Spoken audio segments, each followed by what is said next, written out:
마음 따뜻한 5월, 건강하고 행복하세요. 라디오 서울이 함께합니다.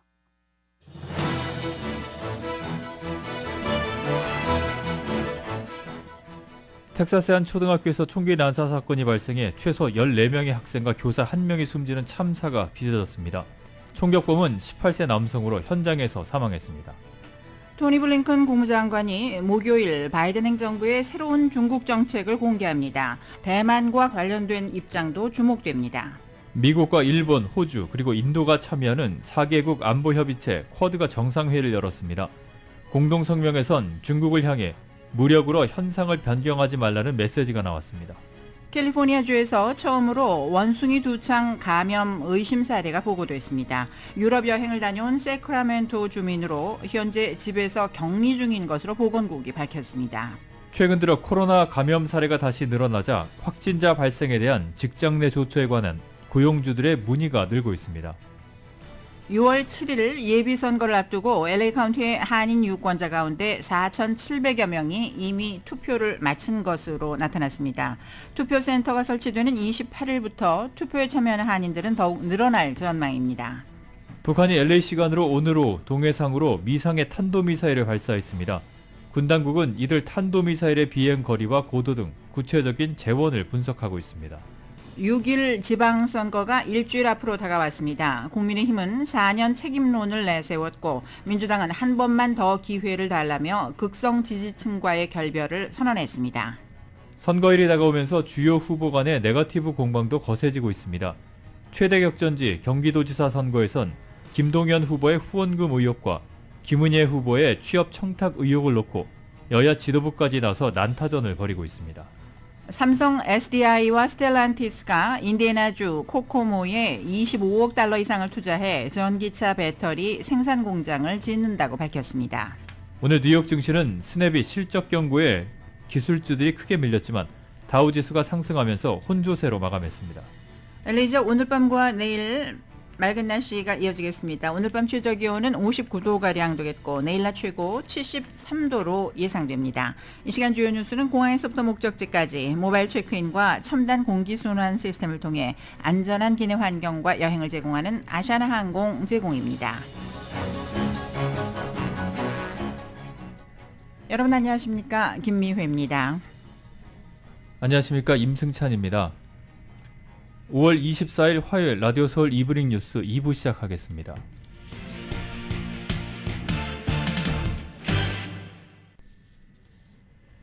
텍사스주의 한 초등학교에서 오늘 총기 난사 사건이 발생해서 최소 18명의 어린아이와 2명의 성인이 사망했습니다. 그렉 에벗 텍사스 주지사는 오늘 긴급 브리핑을 열고 총격 사건 피해 현황을 발표했습니다.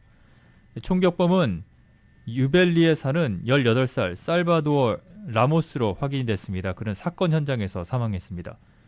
에벗 주지사는 당초 회견에서 총격범이 끔찍하게도 14명의 학생을 총으로 쏴서 숨지게 하고 교사 1명도 희생시켰다고 밝혔습니다. 하지만 지금 나온 소식에 의하면 사망자는 어린이 18명 그리고 성인 2명으로 모두 20명으로 늘어났습니다. 이 라모스가 권총을 마구 쐈고 소총도 범행에 사용한 것으로 보이지만 현재는 조사 중입니다. 이어 이 총격범은 출동한 경찰에 의해 사살된 것으로 보인다며 경찰관 2명도 총에 맞았지만 크게 다치지는 않았습니다. 총격범은 또 학교에 진입하기 전에 자신의 할머니를 향해 총격을 가했습니다. 당국은 범행 동기 등 이번 사건과 관련된 자세한 내용은 아직 공개하지 않았습니다. 총격 사건 직후 유벨디 지역 모든 학교들은 폐쇄됐습니다. 한편 부상자들은 현재 유벨디 메모리얼 병원과 인근 샌 안토니오 병원으로 긴급 이송됐습니다. 하지만 중상을 입은 사람이 있는 것으로 알려져 희생자는 더 늘어날 수도 있는 것으로 알려지고 있습니다. 유벨디 병원은 앞서 어린이 15명이 구급차와 버스로 이송돼 응급실에서 치료를 받고 있다고 밝혔습니다. 샌안토니오의 유니버시티 헬스 병원은 이번 총격과 관련해 10살 여자아이와 66세 여성을 치료 중이고 모두 중태라고 전했습니다. 아울러 샌안토니오의 육군의료센터도 어른 2명을 치료하고 있다고 밝혔습니다. 한편 한국과 일본 순방을 마친 조 바이든 대통령은 귀국하는 대로 긴급 연설에 나설 예정입니다. 까린 장피에르 백악관 대변인은 바이든 대통령이 전용기인 에어포스 원에서 이번 사건에 대한 보고를 받았다며 오늘 저녁 백악관에서 연설을 할 예정이라고 발표했습니다. 바이든 대통령은 이번 총격의 희생자를 애도하는 조기 개양도 지시했습니다. 백악관의 성명에서 무분별한 폭력에 따른 희생자들을 기리는 의미라고 말했습니다. 토니 블링컨 국무장관이 오늘 26일 바이든 행정부의 새로운 중국 정책을 공개합니다. 국무부는 오늘 성명을 통해서 블링컨 장관이 아시아 소사이어티 주관으로 26일 조지 워싱턴대에서 연설을 하고 미 정부의 중국 정책의 전반적인 틀을 공개한다고 밝혔습니다. 당초 블링컨 장관은 지난 5일 대중국 전략을 공개할 예정이었지만 코로나19 확진 판정을 받으면서 연설 일정을 연기했습니다. 바이든 행정부는 출범 이후 부상하는 중국에 대한 견제를 외교 안보 전략의 최우선 순위에 두고 민주주의 전선을 규합하는 행보를 이어왔습니다. 특히 바이든 대통령은 지난 20일부터 24일까지 한국과 일본을 잇따라 방문해서 인도태평양 지역의 전략적 중요성을 재확인하며 바이든 정부의 중국 전략에 한층 관심이 쏠리는 상황입니다. 다만 이번에 공개될 중국 전략은 정부 출범 이후 이어진 정책 기조를 정교화하는 작업에 집중해서 깜짝 발표는 포함되지 않을 것으로 전해졌습니다. 미국과 일본, 호주, 인도가 참여하는 4개국 안보협의체 쿼드가 어제 도쿄에서 정상회의를 열었습니다. 공동성명에선 북한의 완전한 비핵화를 위해 협력하고 중국을 향해 무력으로 현상을 변경하지 말라는 메시지가 나왔습니다. KBS 보도입니다. 약 8개월 만에 열린 쿼드 정상회의에서 4개 나라 정상은 공동성명을 통해 이를 비난했습니다. 북한의 완전한 비핵화를 위해선 함께 노력하기로 합의했습니다. 核ミサイル活動を活発化させている北朝鮮についても議論をし、北朝鮮の完全な非核化に向けた連携で一致するとともに 러시아의 우크라이나 침공을 통해 국제 질서의 근본 원칙이 훼손되고 있다는 점도 지적했습니다. 또 동중국해와 남중국해를 포함한 지역에서 무력으로 현상을 변경해 긴장을 고조시키는 모든 위압적, 도발적, 일방적 행동에 강력 반대한다고도 선언했습니다. 어느 나라인지 구체적으로 명시하진 않았지만 해양 진출 움직임을 강화하고 있는 중국을 다분히 겨냥한 대목입니다. So the Quad has a lot of work ahead of us. It's the fact of the matter is that we have a lot of work to do keeping this region peaceful and stable. 이와 함께 이 지역의 경제 분야에서 영향력을 확대해가고 있는 중국에 대항해 협력을 강화하기로 했습니다. 인도태평양 지역의 기반 시설에 향후 5년간 500억 달러, 우리 돈 63조 원 이상을 투자하고 빚에 허덕이는 개발도상국도 지원하기로 했습니다. 경제협력체인 IPEF에 이어 안보협의체인 쿼드까지 미국의 주도로 중국을 에워싼 포위망은 더욱 촘촘해지는 모양새입니다. 도쿄에서 KBS 뉴스 박원기입니다. 마크 밀리 합참의장은 러시아의 우크라이나 침공에 대해서 자유주의 규칙에 기반한 국제 질서인 브렌턴 우주 체제에 대한 심각한 도전이라고 밝혔습니다. 밀리 합참의장은 오늘 프린스턴대 ROTC 임관식 축사에서 자기 세력 확장을 위해 우크라이나를 불법적으로 침공한 러시아의 행위에는 어떤 변명도 있을 수 없다며 이같이 밝혔습니다. 그는 브레턴 우즈 체제는 법에 의한 지배이기 때문에 80년 가까이 존속하고 있다며 만약 러시아가 규칙을 어기는 것을 용인하게 된다면 브레턴 우즈 체제가 붕괴하고 앞으로 수십 년간 상황이 매우 심각해질 것이라고 밝혔습니다. 밀리 의장은 현재는 강대국 간 경쟁만 있는 것이 아니라 강대국 간 전쟁 위험도 있다면서 브레턴 우즈 체제로 만들어진 평화를 수호해 다음 세대에게 넘겨줄 책무가 우리에게 있다고 말했습니다. 미국과 일본, 호주, 인도가 참여하는 4개국 안보협의체 쿼드가 어제 도쿄에서 정상회의를 열었습니다. 다음 소식입니다. 우크라이나 관련 소식입니다. 러시아가 우크라이나를 침공한 지 벌써 석 달이 됐습니다. 전쟁은 끝날 기미가 보이지 않는 가운데 러시아가 에너지에 이어 식량까지 무기화하고 있다는 비판이 나오고 있습니다. 미국과 우크라이나는 곡물 반출 방안을 논의했습니다. KBS 보도입니다. 유럽의 빵 공장으로 불리는 세계적 농산물 수출국 우크라이나. 하지만 러시아의 봉쇄로 수출길이 봉쇄됐고 전 세계에 식량 위기가 닥쳤습니다. 서방은 석유와 천연가스를 무기화한 러시아가 이제는 식량을 무기로 전 세계를 협박하고 있다고 비판했습니다. We are witnessing how Russia is weaponizing its energy supplies. Unfortunately, we are seeing the same pattern emerging in food security.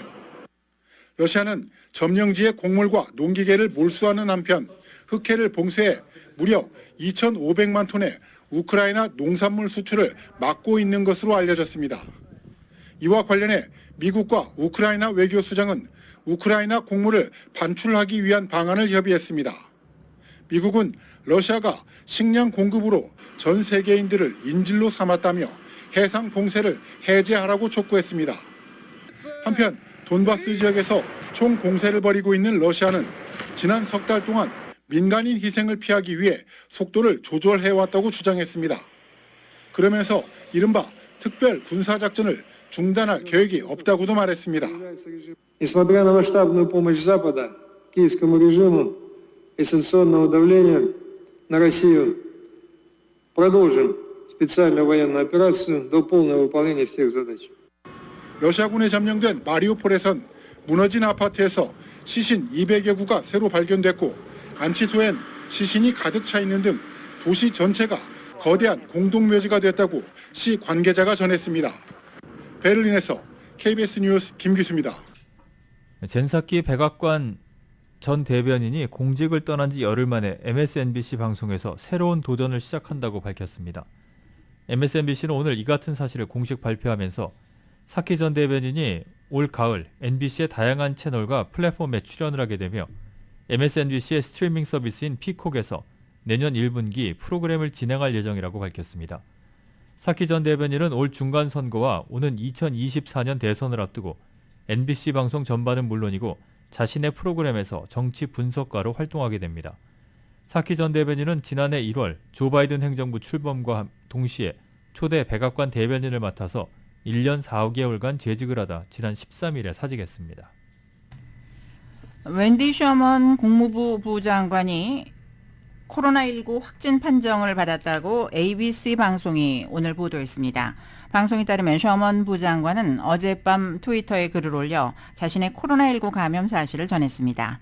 그는 트위터 글에서 가벼운 증상을 겪고 있으며 질병통제예방센터인 CDC의 지침에 따라 재택 근무할 것이라고 밝힌 뒤 국무부 의료팀에 감사의 뜻을 표했습니다.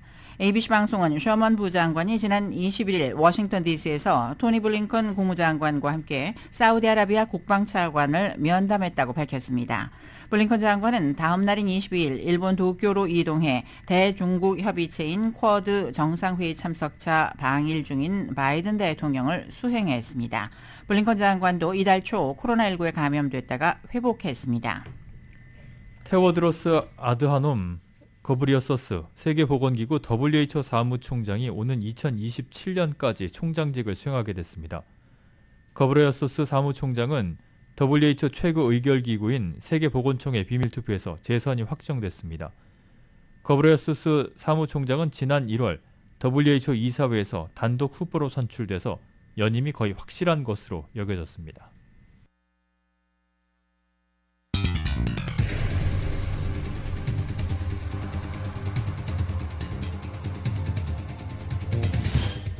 라디오 서울 이브닝 뉴스 1부, 이 시간은 LA와 가든그로브 두 곳에서 모시는 금강안경 검안과 1250만 불 교통사고 최고보상 교통사고 전문 천재 변호사 리처드 호프만, 주류 언론과 유명 인사들을 감동시킨 미주 판매 1위 카후나 마사지 체어, 한인기업의 자랑 카후나 마사지 체어, 온오프 PRGR, 야마하 14MU 스포츠, 전미국 독점 총판, 올림픽 골프에서 함께 마련합니다.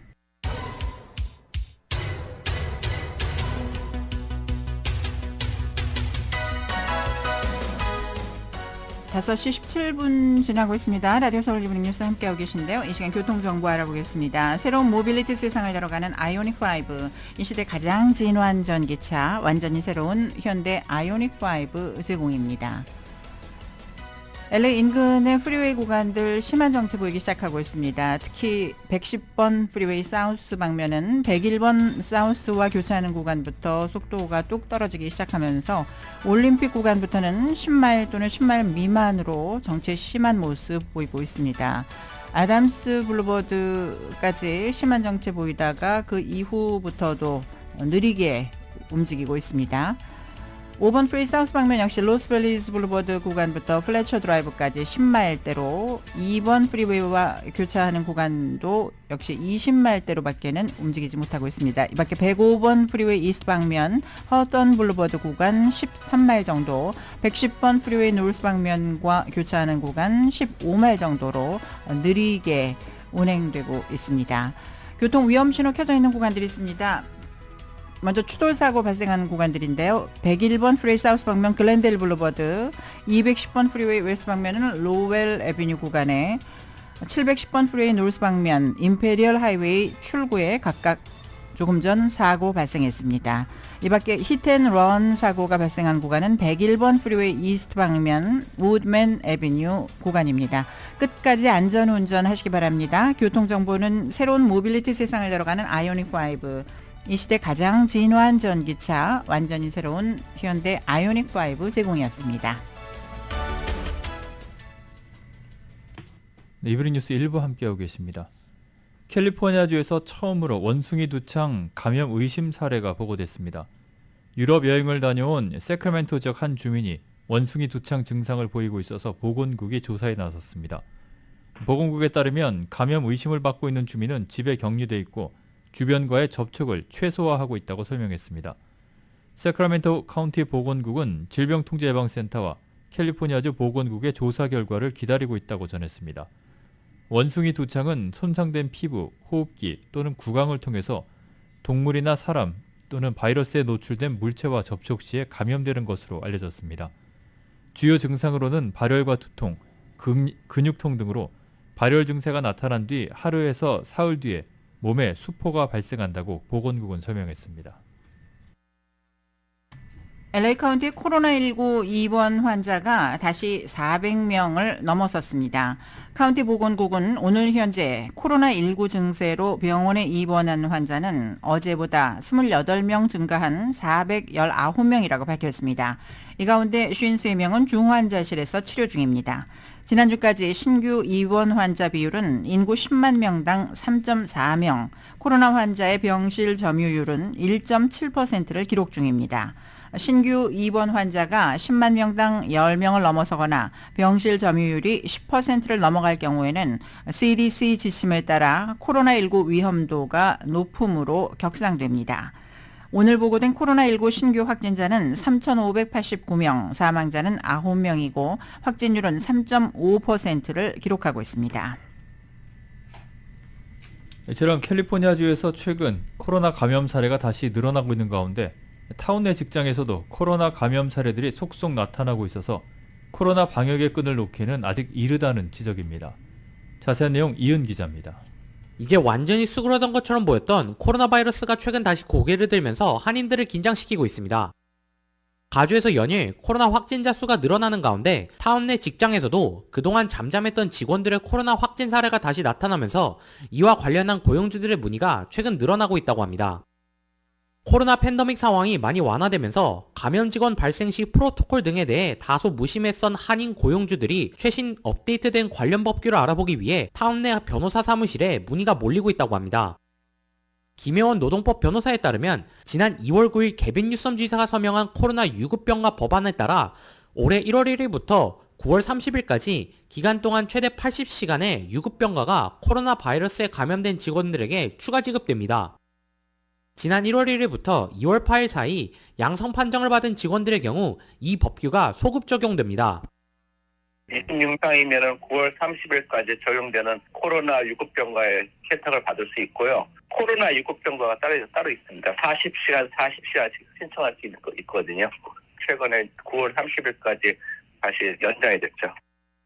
추가적으로 40시간의 유급병가를 받기 위해서는 직원 본인 혹은 가족의 코로나 양성 결과를 증명해야 되며 적용 대상자들은 풀타임 직원 혹은 코로나 유급병가 받기 2주 전 최소 한 주간 40시간을 일했거나 스케줄이 잡힌 직원들이라고 김 변호사는 덧붙였습니다.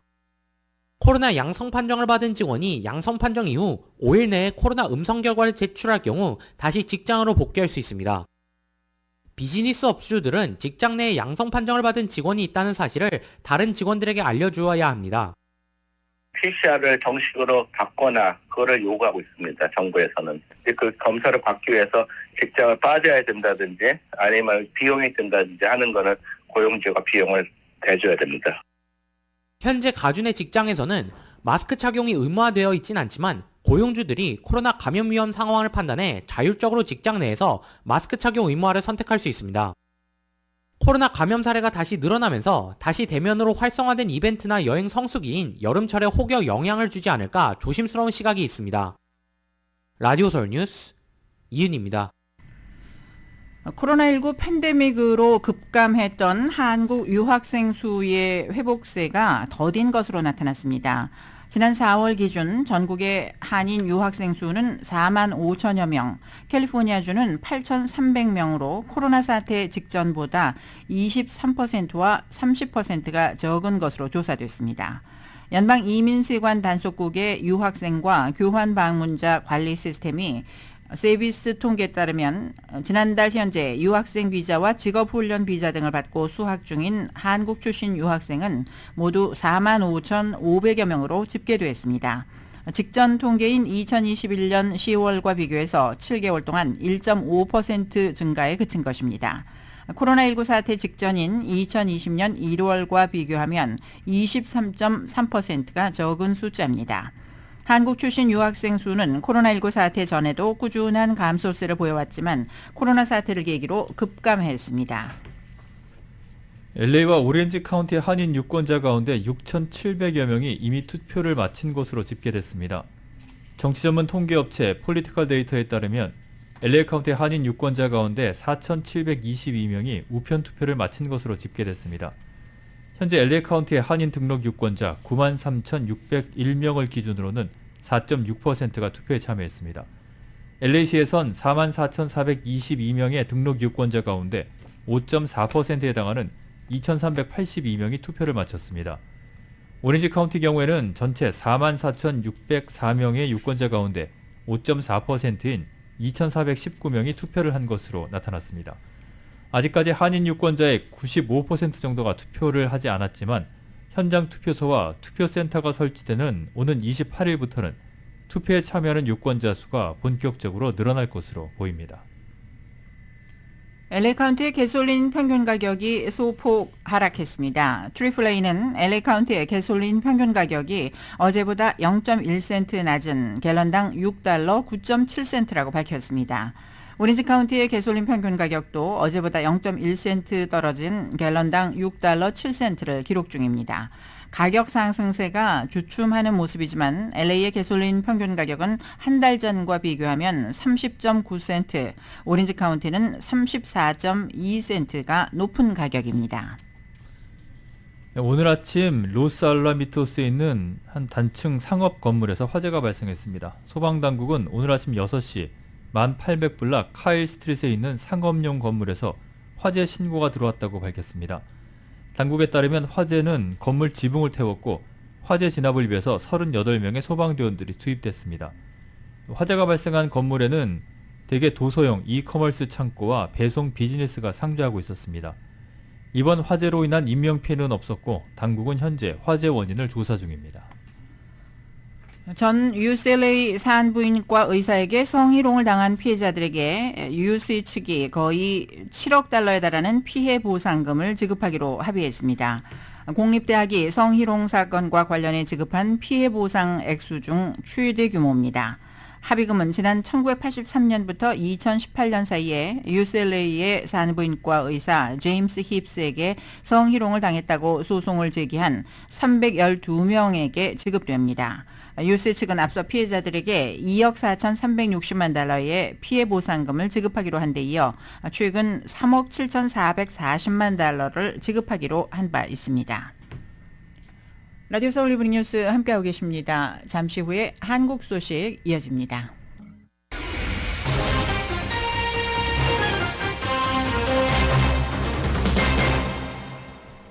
네, 이브닝 뉴스 1부 한국 소식입니다. 북한이 LA 시간으로 오늘 오후 동해상으로 탄도미사일 3발을 발사했습니다.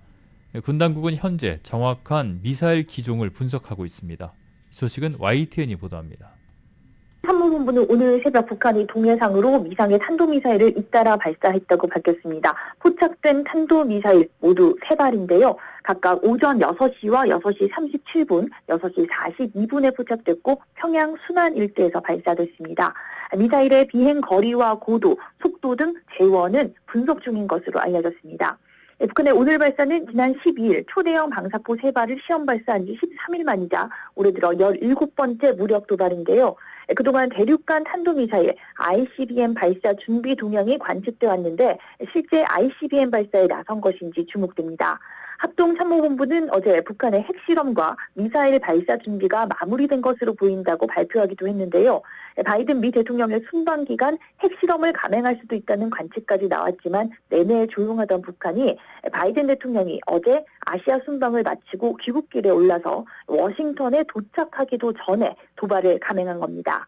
자신들의 핵미사일 능력 과시와 더불어서 한미가 확장 억지력 강화와 연합훈련 확대 등 강력한 대북 경고음을 낸 데 대한 반발 성격이 담긴 것이란 분석인데요.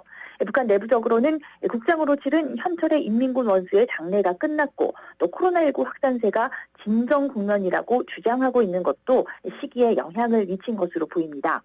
우리 군은 북한의 도발에 대비해서 미국과 함께 미사일 공동 대응 등을 준비했던 것으로 알려졌는데요. 합참은 현재 우리 군은 감시와 경계를 강화한 가운데 한미 간 긴밀하게 공조하면서 6일 지방선거와 국회의원 보궐선거가 꼭 일주일 앞으로 다가왔습니다. 각 당은 막판 판세 분석과 전략 마련으로 분주한 모습인데요. 먼저 국민의힘은 4년 책임론을 전면에 내세우면서 윤석열 정부가 원 없이 일할 수 있도록 도와달라고 호소했습니다. YTN입니다. 지방선거를 일주일가량 앞두고 국민의힘 지도부는 격전지 경기도로 달려갔습니다. 가장 큰 관심사인 1기 신도시의 신속한 재정비를 위한 특별법을 연내 처리하겠다면서 힘 있는 여당 후보론을 강조했습니다. 정비계획 단축 여러 가지 것들을 좀 담아서 저희가 신속하게 할 수 있도록 법으로 뒷받침을 해드릴게요. 이준석 대표도 가세했습니다. 20년 집권론을 내세우더니 이제와 사과하고 있는 민주당의 오만함을 심판해달라면서 앞으로 4년간 윤석열 정부가 원 없이 일할 수 있도록 도와달라고 호소했습니다. 저희는 책임지는 정치를 하는 4년 책임론을 이야기하겠습니다. 윤석열 정부가 거대 야당의 무리한 발목 잡기를 뚫고 원 없이 일할 수 있도록 도와주십시오. 4년 책임론으로 무장한 국민의힘은 경기도에서 바람을 일으켜 지난 지방선거에서 패배했던 충청과 인천까지 석권하겠다는 각오입니다. 특히 최근 대통령과 당 지지율이 상승세에 있다며 전체 판세는 완패했던 4년 전보다 안정적인 것으로 보고 있습니다. 뽑아놓은 대통령이 제대로 일할 수 있도록 좀 도와주자. 라는 여론들이 지금 굉장히 커지면서 대통령에 대한 지지도가 올라가고 저희 당 지지율도 지금 올라가고 있는데요. 광역단체 17곳 가운데 최소 9곳 이상 승리를 목표로 하고 있는 국민의힘은 다만 아직 안심할 단계는 아닌 것으로 판단하고 있습니다. 지방의원들의 의정활동 상시 평가 시스템을 포함한 생활 밀착형 공약을 통해 한 발 더 민심에 다가서겠다는 계획입니다. 4년 전 참패의 악몽에서 반드시 벗어나겠다는 국민의힘은 단단히 서력을 벼르고 있습니다. 대선 승리 기세를 몰아 지방선거에서도 승리할 수 있을지 주목됩니다. YTN 이경국입니다. 지방선거를 일주일여 앞두고 더불어민주당의 박지원 비대위원장이 사과 기자회견을 열었습니다. 한 번만 더 기회를 달라면서 극성 지지층, 이른바 팬덤 정치와 결별을 선언했는데 당 내부에서는 사과로는 선거를 못 이긴다는 불만의 목소리도 터져나왔습니다. 이 소식은 KBS가 보도합니다. 긴급 기자회견에 자처한 박지원 공동 비대위원장. 100번 1000번이고 사과하겠다. 한 번만 기회를 달라며 한참 동안 허리를 숙였습니다. 우리 편의 잘못에 더 엄격한 민주당이 되겠습니다. 내로남불의 오명을 벗겠습니다. 특히 자신과 다른 의견을 내부 총질이라 부르는 세력에 굴복해서는 안 된다면서 열성 지지층, 이른바 팬덤 정당이 아닌 대중정당이 되겠다고 했습니다. 성비위 의혹 등 당내 문제를 지적할 때마다 강경한 목소리에 가로막혔던 관행을 정면 돌파하겠다는 취지로 풀이됩니다.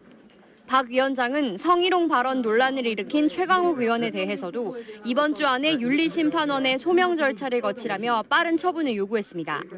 1시간 뒤 이번엔 김동연 경기지사 후보가 자세를 낮췄습니다. 하지만 윤호중 공동비대위원장은 박 위원장 개인 차원의 입장 발표라며 선을 그었고 사과로 선거를 이기지 못한다. 틀린 자세와 방식의 회견이라는 파열음도 나왔습니다. 국민의힘 이준석 대표 역시 정작 사과할 사람들은 뒤에 숨었다고 했습니다.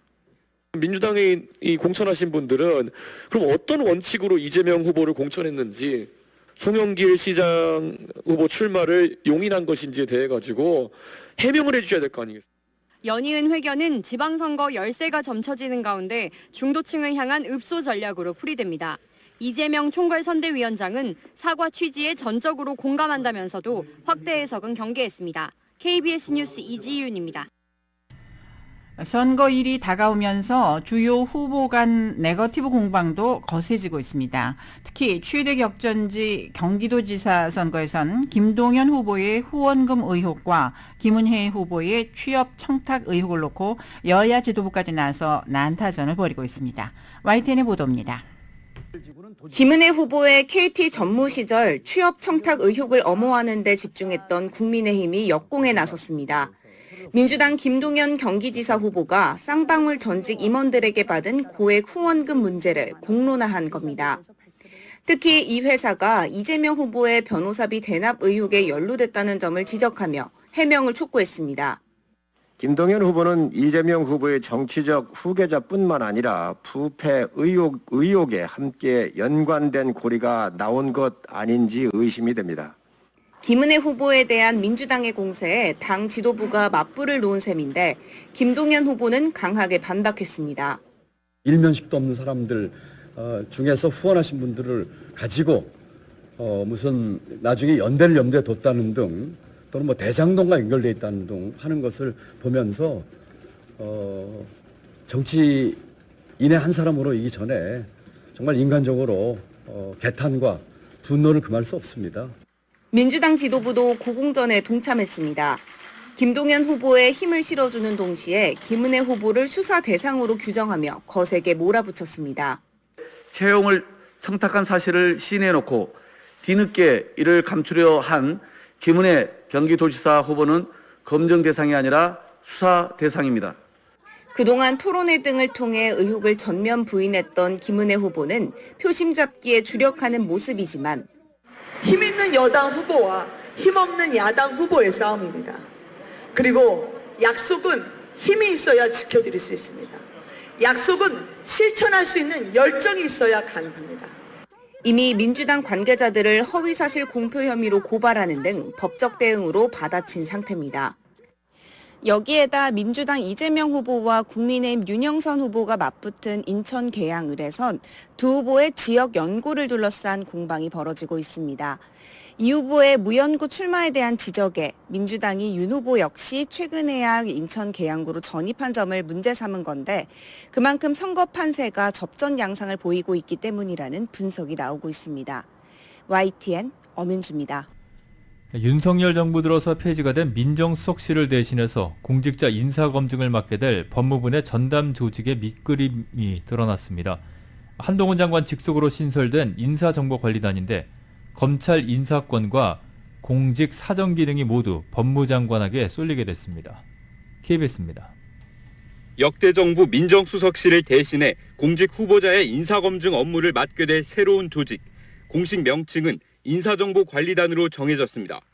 한동훈 법무장관 직속으로 꾸려집니다. 법무부는 오늘 이 조직을 신설하고 필요 인력을 증원하기 위한 시행규칙 개정안을 입법 예고했습니다. 단장은 검사나 고위공무원이 맡게 되고 그 아래로 인사정보 1담당관이 사회분야, 인사정보 2담당관은 경제분야 정보를 수집 관리한다는 구상입니다. 관리단 전체 규모는 20명 정도, 검사와 경찰, 일반 공무원 등이 참여합니다. 우리나라에 인사검증을 잘하는 그 인력들이 그렇게 많지는 않습니다. 그런 공무원들이 있거든요. 그분들을 잘 모셔서 투명하게 할 수 있도록 한다, 이런 정도 생각을 가지고 있습니다. 입법 예고는 통상 40일에 걸쳐 하는데 이번엔 단 이틀로 속도를 내는 분위기입니다. 국무회의까지 일사천리로 통과할 경우 당장 다음 달부터 인사정보관리단은 본격 업무가 가능합니다. 이렇게 되면 청문회 과정에서 후보자가 낙마해 공석이 된 교육부와 복지부 장관 차기 후보자, 그리고 신임 검찰총장 후보자의 검증까지 이곳에서 맡을 수 있습니다. 다만 이 기구가 법무부 장관 직할로 운영되면서 한동훈 장관에게 권한이 지나치게 집중된다는 우려도 나옵니다. 법무장관이면서 옛 민정수석의 일부 역할이 더해져 수사정보와 인사정보, 특히 검찰을 넘어 공직사회 전반에 관한 인사검증 권한을 틀어주게 됩니다. 법무부는 지난주 물갈이 인사를 단행한 데 이어 이르면 이번 주 검찰총장 추천위원회도 구성하고 신임 검찰총장 후보자를 추릴 예정입니다. KBS 뉴스 오승복입니다. 윤석열 대통령이 어제 대구에서 열린 세계 가스 총회 개회식에 참석해 에너지 안보의 중요성을 강조했습니다. 또 탄소 중립 달성을 위해 원전, 재생에너지, 천연가스를 혼합해 나가야 한다고 했고 안정적인 수소 공급망 구축 구상도 밝혔습니다. KBS가 전합니다.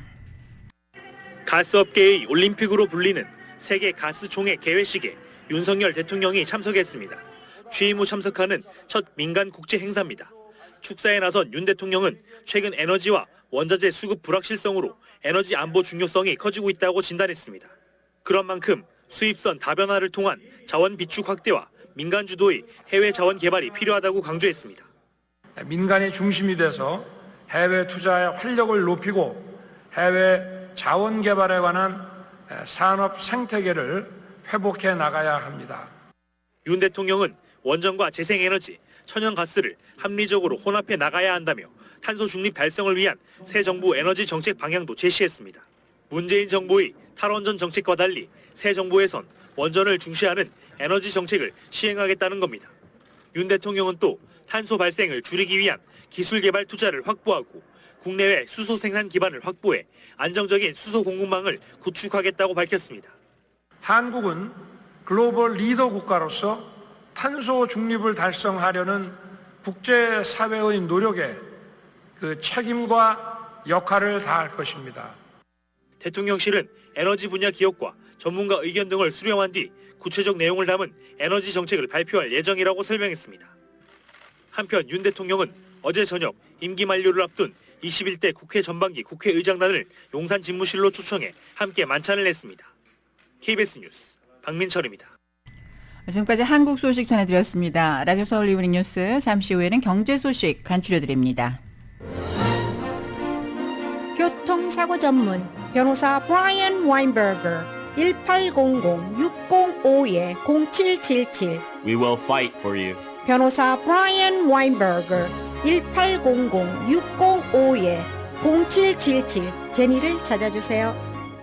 2022년 뉴 신상품 남성 시니어와 여성을 위한 클럽 스마트하게 멀리 보내는 고탄도 저스핀의 드라이버 900불짜리를 550불 우드 590불짜리를 340불 하이브리드 450불짜리를 240불 잭시오, 캘러웨이, 테일러메이드 등 모든 제품을 최저가 보장합니다. 비거리가 멀리 가는 FF247 3번 아이언 다이와 온오프 2022년 뉴 신상품 PRGR 꿈의 골프클럽 한자리에 한일 유일 혼마 직거래 공인 딜러 전지점 동시 세일하는 일본 최고 4개 브랜드 전미국 독점 총판 올림픽 골프 213-389-7007 차에 자꾸 문제가 생기는데 보상받는 게 가능할까요? 물론입니다. 보증 기간 중 반복적으로 차 문제가 발생하면 새차 교환, 전액 환불 또는 현금 보상을 받을 수 있습니다. 지금 레몬법 전문 니타 변호사에게 무료 상담 받으세요.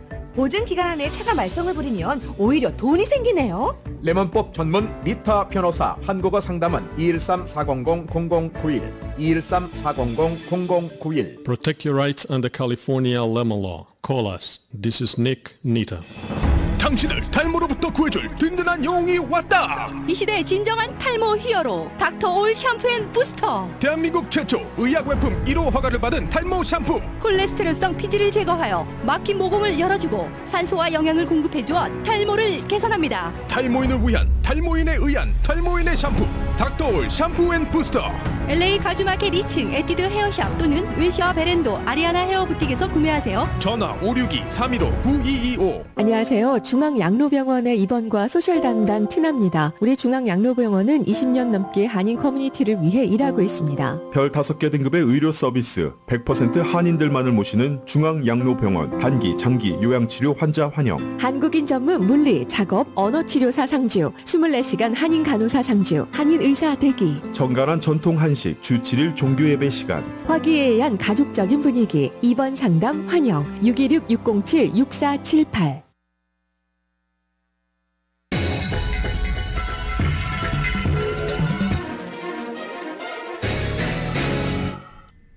네, 이브닝 뉴스 1부 경제 소식입니다. 오늘 뉴욕 증시는 스냅의 실적 경고에 기술주들이 크게 밀리면서 나스닥이 하락한 반면에 다우지수는 오르면서 혼조세로 마감했습니다. 다우존스 산업평균지수는 어제보다 48.38포인트가 오른 31,928.61로 거래를 마쳤습니다. S&P 500 지수는 32.27포인트가 떨어진 3,941.48, 나스닥 지수는 270.83포인트가 하락한 11,264.45로 장을 마감했습니다. 유가는 유럽연합의 러시아산 원유 수입 금지 가능성과 중국의 코로나19 봉쇄 조치를 주시하면서 약보합세로 거래를 마쳤습니다. 뉴욕 상업거래소에서 7월물 서부 텍사스산 원유 가격은 어제보다 52센트가 떨어진 배럴당 109달러 77센트에 거래를 마쳤습니다. 바이든 대통령이 한국과 일본 순방을 마무리했는데요. 이번 행보에서 가장 방점을 둔 것이 경제안보동맹의 출범이라는 분석입니다. 특히 한국 반도체가 공급망 재편의 핵심 키워드입니다. KBS가 보도합니다. 한국에서 첫 방문지로 삼성전자의 반도체 나노 공정을 들여다본 바이든 미 대통령. 앞으로의 역사는 인도태평양 지역에서 쓰여질 거라며 미래를 향한 경제 동맹을 강조했습니다.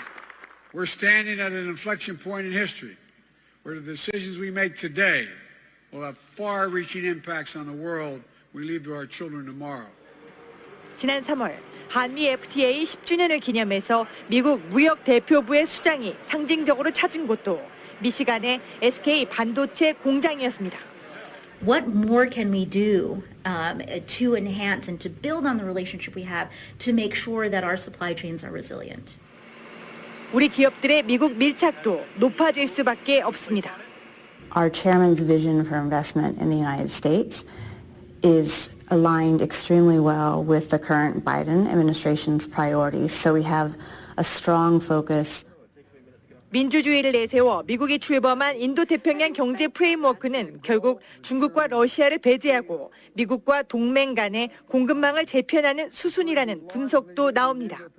Because, as you mentioned, because of these security issues, because countries they want to ensure that they have ample supplies of critical technology, that they are kind of thinking about their own interests, and if it 이 반도체를 둘러싼 미중 간 패권 전쟁은 이제 인도태평양 지역 경제 프레임워크라는 새로운 질서를 예고하고 있습니다. 워싱턴에서 KBS 뉴스 김양순입니다. 삼성 SDI와 스텔란티스가 인디애나주 코코모에 25억 달러 이상을 투자해서 전기차 배터리 생산 공장을 짓는다고 오늘 밝혔습니다. 올해 중에 착공 예정인 양사 합장 배터리 공장은 연간 23기가와트시 규모로 오는 2025년 1분기 가동을 시작하고 몇 년 안에 33기가와트시 규모로 생산 역량을 확대할 계획이라고 스텔란티스가 설명했습니다. 스텔란티스는 이 공장을 통해서 코코모와 그 주변 지역에서 1,400개의 일자리가 만들어질 것으로 전망했습니다. 투자 규모는 최대 31억 달러까지 점진적으로 늘어날 수 있다고 회사 측은 밝혔습니다. 인디애나 공장에서는 스텔란티스 북미 조립 공장들에서 생산하는 다양한 전기차를 위한 배터리 모듈을 공급할 예정입니다. 전 세계적 공급 부족으로 반도체가 들어간 제품의 가격이 이미 상승한 가운데 앞으로 이들 제품이 더 비싸질 것으로 보입니다. 경제매체 CNBC는 오늘 반도체 업계 분석가를 인용해 TSMC와 삼성, 인텔 등 메이저 파운드리들이 추가적인 가격 인상을 고려하고 있다고 전했습니다.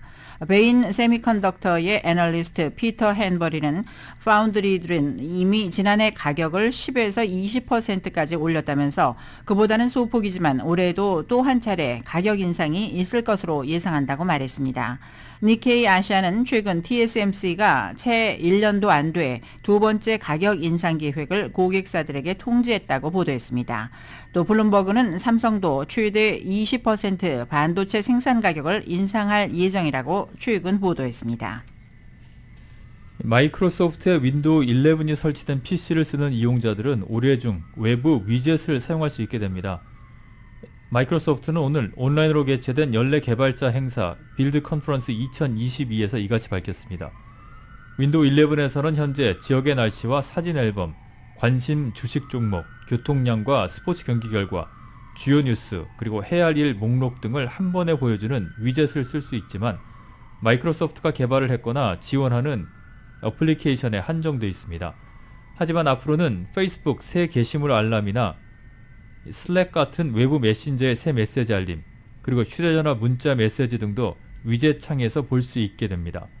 마이크로소프트는 더 상세한 내용은 공개하지 않은 채 외부 개발자들이 올해 중 윈도우 11에서 쓸 수 있는 위젯을 만들 수 있게 될 것이라고 밝혔습니다.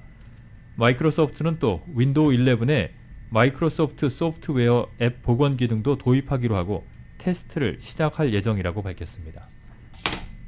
현대자동차가 안전벨트 부품 문제로 전국에서 차량 23만 9천 대를 리콜을 합니다. AP통신 오늘 도로교통안전국이 미 전국에서 팔린 현대차의 안전벨트 프리텐셔너가 작동할 때 갑자기 부품이 부서지면서 파편에 탑승자들이 다칠 위험이 발생할 수 있다고 리콜 결정 배경을 설명했다고 전했습니다. 이미 이 같은 결함으로 미국에서 2명, 싱가포르에서 1명이 다친 것으로 보고됐습니다. 안전벨트 프리텐셔너는 자동차에 충격이 감지되면 안전벨트를 탑승객의 몸 쪽으로 당겨 부상을 예방하는 역할을 하는 부품입니다. 리콜 대상 차량은 2019년에서 2022년형 엑센트, 2021년부터 2023년형 엘란트라, 2021년부터 2022년형 엘란트라 HEV 또는 하이브리드 전기 차량입니다. 미 정부가 러시아의 국채 상환 길목을 막아서 러시아가 디폴트에 처할 가능성이 커졌습니다. 재무부는 오늘 러시아가 국채 원리금과 이자를 미국 채권자들에게 상환할 수 있도록 한 유예 조치를 연장하지 않기로 했다고 밝혔습니다. 기존 유예 조치는 25일 0시를 기해서 종료가 됩니다. 미국이 유예 기간을 연장하지 않기로 함에 따라서 미국의 은행이나 투자자들은 러시아로부터 이자나 원금을 상환받지 못하게 됐고 러시아 입장에서는 강제적으로 디폴트에 빠질 수 있는 상황에 직면하게 됐습니다. 미국은 러시아가 우크라이나를 침공한 이후 러시아 재무부와 중앙은행을 비롯해서 주요 은행 그리고 국부펀드와의 거래를 전면 금지시켰습니다. 5월 제조업과 서비스업 경기 모멘텀이 부진한 흐름을 나타냈습니다. 오늘 S&P 마켓 글로벌에 따르면 5월 제조업 구매 관리자 지수 PMI 예비치가 57.5로 집계됐습니다. 이는 석 달 만에 가장 낮은 수준입니다. 지수는 전월 확정치인 59.7보다 낮았고 월스트리트저널 예상치인 57.4에도 못 미쳤습니다. 5월 서비스업 구매관리자 지수 예비치는 53.5로 집계됐습니다. 4개월 만에 최저치입니다. 크리스 윌리엄슨 S&P 글로벌 수석 비즈니스 이코노미스트는 5월 PMI 예비치는 경기 확장세가 추진력을 다소 잃었다는 점을 시사한다며 경기 성장세는 지난 3월에 정점을 찍은 후 둔화하는 추세라고 말했습니다. 5월 리치먼드 지역의 제조업 활동이 마이너스대를 기록하면서 위축세로 돌아섰습니다. 리치먼드 연방준비은행은 오늘 5월 제조업 지수가 마이너스 9로 집계됐다고 밝혔습니다. 이는 전월치 14에서 크게 하락한 것입니다. 월스트리트저널이 집계한 전문가 예상치인 10도 크게 밑돌았습니다.